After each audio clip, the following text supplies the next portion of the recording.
Welcome to another 5-minute quick edit, and today I want to show you how you can take an already pretty cool city picture but bring it to the next level in no more than 5 minutes.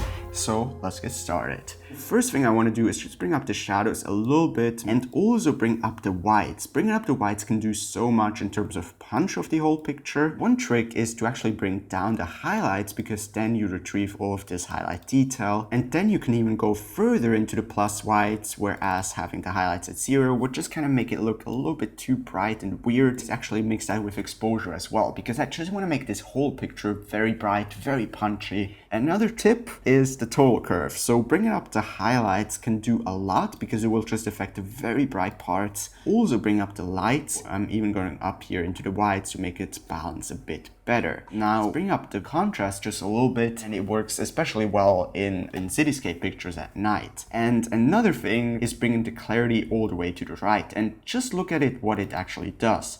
So from 0 clarity to 100, it just brings out all of these textures so wonderfully, and even though there's some noise, it just looks so much more punchy and vibrant, and I really love the look. To be perfectly honest, I went too far into plus exposure, so let me just reset that. I'm even going to go into minus vibrance, minus saturation just a tiny bit. That is so I have more room to adjust the split toning. What this will do is just add a certain color in the highlight parts of the picture. What I really like to do is add warm tones, so oranges. Then after you've done that, go into the blue tones of the shadows to counteract that kind of warm tone, and add some more blues, because I really love these bluish looking cityscapes. And the cool thing about this color palette is you can go for a very dark blue, magenta, purplish tone, you can go into a light blue, or you can go into a super light mixed blue that is almost greenish.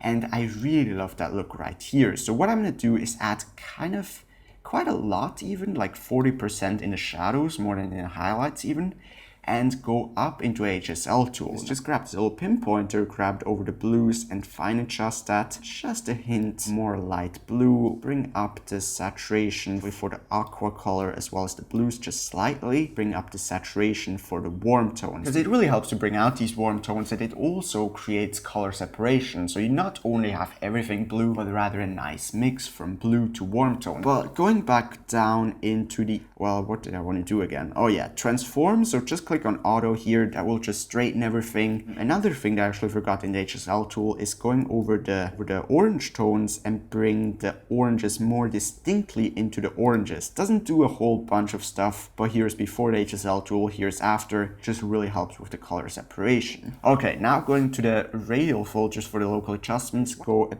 bit into plus exposure with this radial filter, but I can also add some custom color. And then I'm just gonna add one over this part that is already kind of orangey. Bring up the whites to make it kind of more punchy. And I'm also gonna do that in the foreground here, just for these window lights especially. Here's kind of a warm spot, so let's just add one here. I can even make a fake warm spot where it's not really warm at all. You just have to be careful to make it still look natural and, you know, blend in. Again, you don't just want to have like some random spot of warmth somewhere, but rather even it out, make it look natural, and make it look good.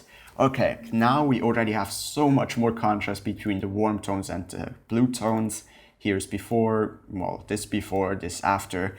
So now what I'm going to do is actually add the radial filter, and I'm going to reset everything but go into the color palette and add an even more light bluish color. Just bring it over the left. Then a last graduated filter for just the right. And in this case, I want to make it a bit more warmish. And, you know, here, let me just see. Maybe I could even go into the tonal curve here, bring down just the highlights to make them not quite as crazily over the top. Another thing that I can do for the sky is just to add a little bit more or less exposure actually. That way it will help with the overall mood and make it a bit darker and make the bright parts in the city stand out even more. And actually, if you look here closely, you can even see the rough shape of some mountains in the background, which is quite cool. Let's just go back into the split toning as a final thing and just add a tiny bit more of shadow saturation for the blues. And that's all I'm gonna do to this picture.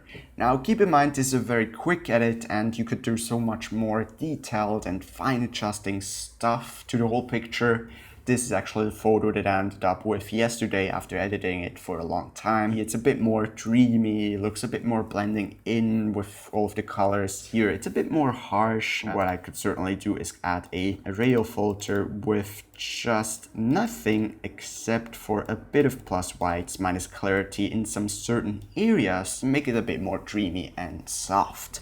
Anyhow, thank you very much for watching. If you want to follow my Instagram, I upload daily videos, or well, daily photos rather, of mostly travel stuff there. And if you want to support this series, this show, this YouTube channel, then consider buying a print on my website or shopping through the Amazon affiliate links to some of the products that I use to shoot and edit and do my work. Thank you very much for watching. I'm gonna stop talking and you have a wonderful day.